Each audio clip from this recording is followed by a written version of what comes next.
hear me? Yes. Welcome to Ponce in Depth. I'm John Scott. We're turning our attention to our neighbor to the south. For those Americans who live in the border states of California, Texas, Arizona, New Mexico, will have powerful consequences. Sure. The shakeup at the top of the Mexican government, the abrupt firing of Mexico's first politically independent attorney general, has raised a great deal of concern in our country, especially in the states which border Mexico. Mexican President Ernesto Zedillo's move can be interpreted as a sign of his commitment to reform Mexico's justice system, or the first sign of political upheaval. Joining us now from Mexico City to discuss this is the U.S. Ambassador to Mexico, James Jones. Mr. Ambassador, thanks for taking the time to be with us on Fox in Depth.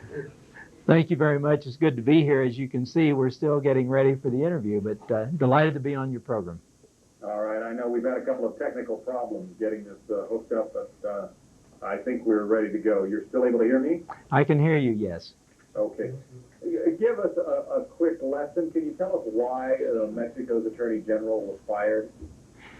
Well, I think it is fundamentally President Zedillo, when he came into office, said that the most important national security issue for Mexico was to fight narco-trafficking and to clean up corruption.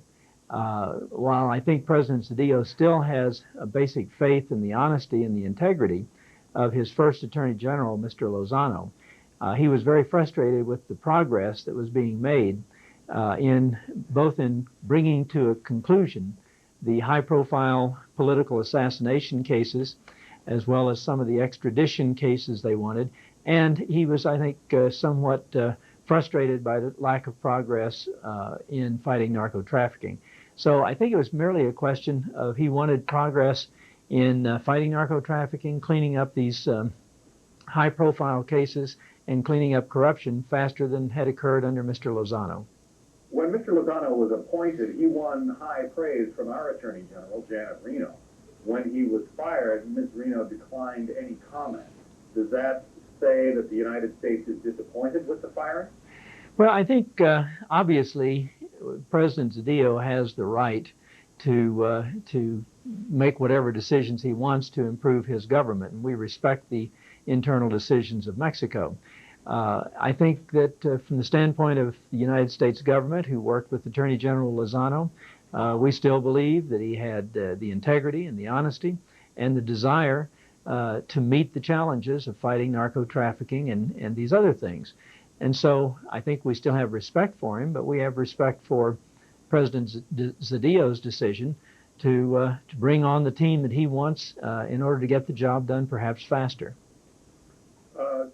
Recognizing that it is sort of an internal Mexican political matter, but still recognizing that the United States has significant interest in what happens in Mexico, what does the U.S. want out of the new Mexican Attorney General?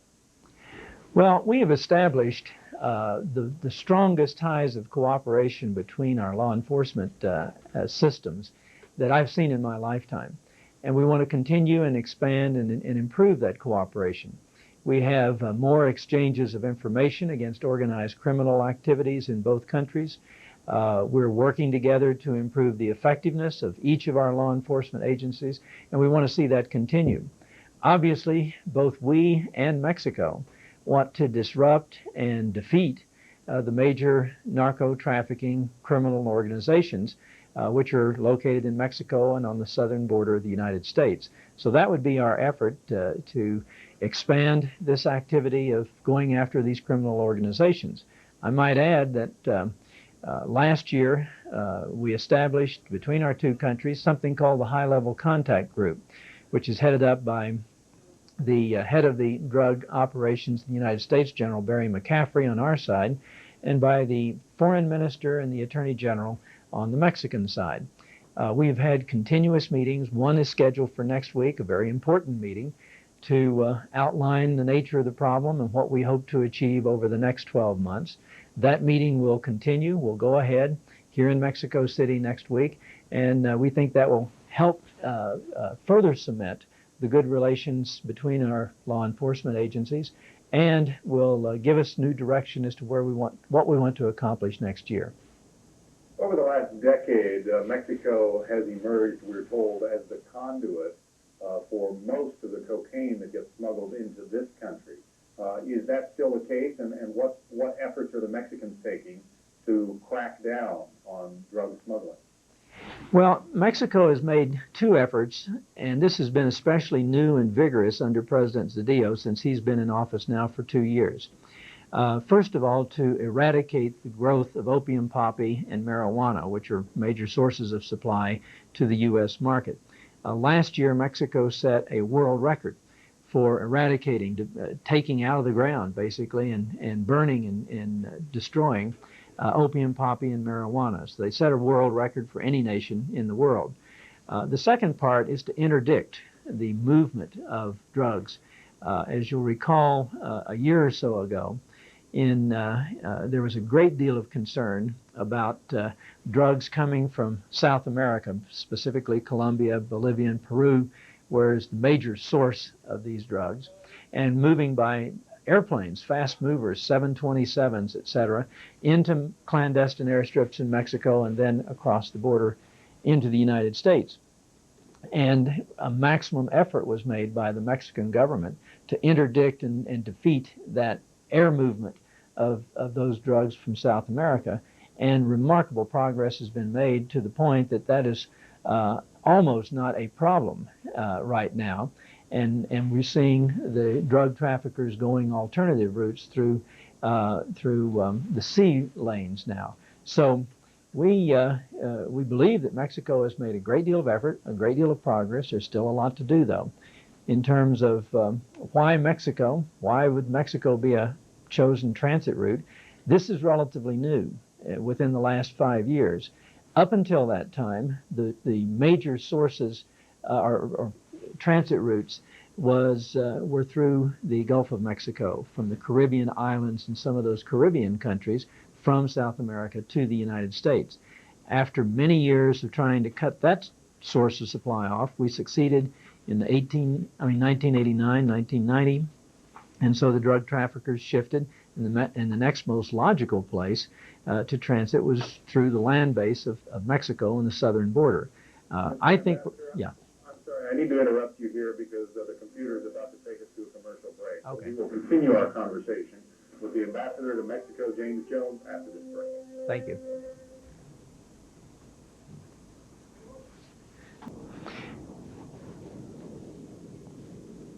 Well, I don't think so. I think what Mexico is experiencing is the most dramatic transition that I've seen in my lifetime since the civil rights transition in the United States in the 1960s.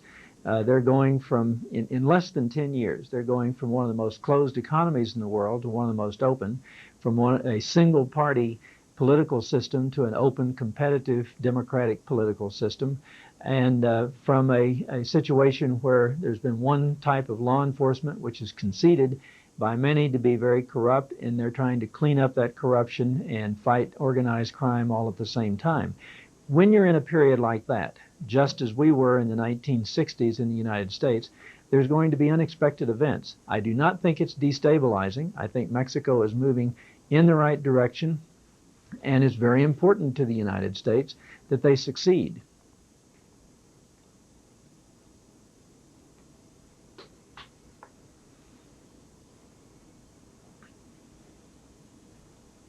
Well, as in any market, you have to be selective. There are no general rules.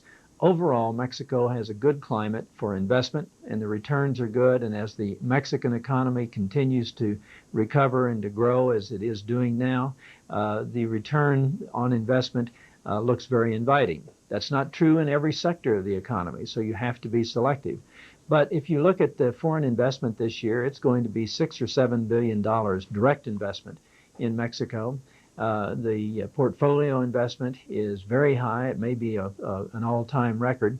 And so the marketplace itself is determining that Mexico is a good place to invest. But again, I always suggest you have to be selective. Not everything is a good investment, just as not everything is a good investment in the United States.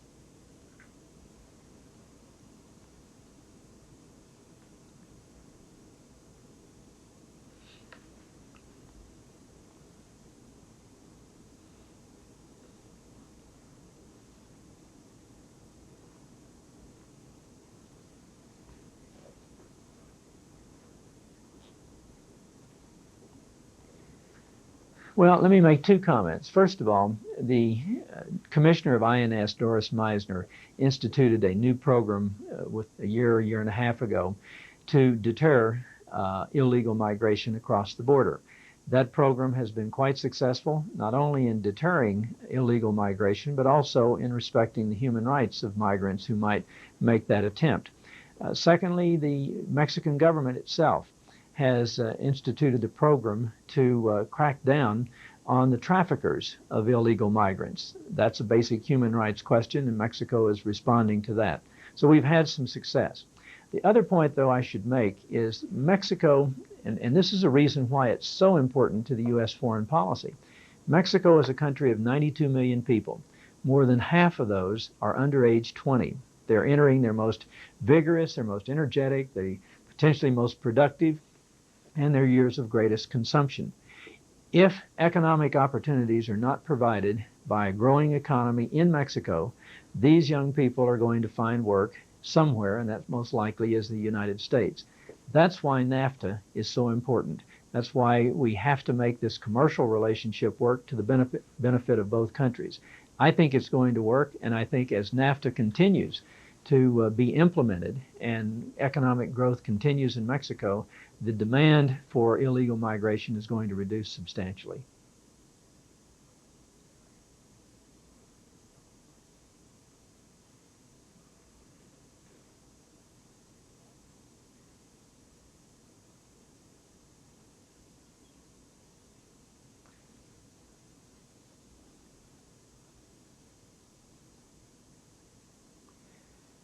Well, first of all, Mexico is essentially a conservative country.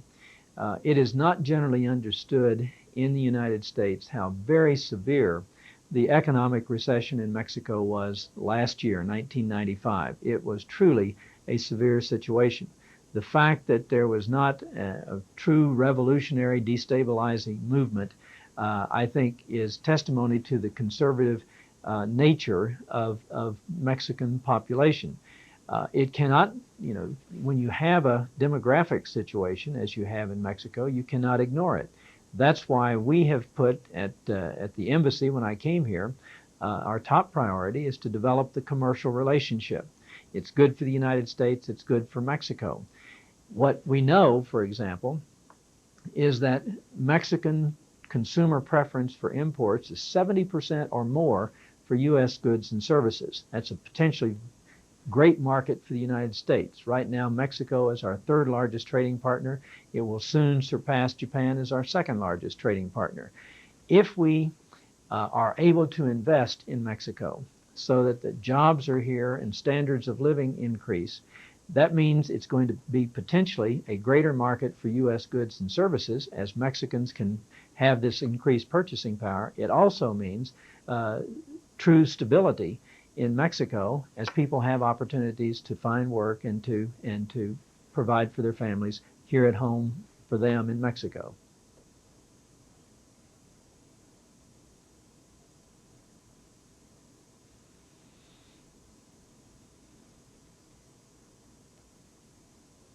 Well, I think what Mexico needs and wants is what we are developing, and that is a sense of partnership, not a sense of proprietary or paternalism, but partnership, where we're both sharing in the economic growth potential that's brought about by NAFTA. That, I think, is what Mexico wants and what I think we are developing in this new bilateral relationship.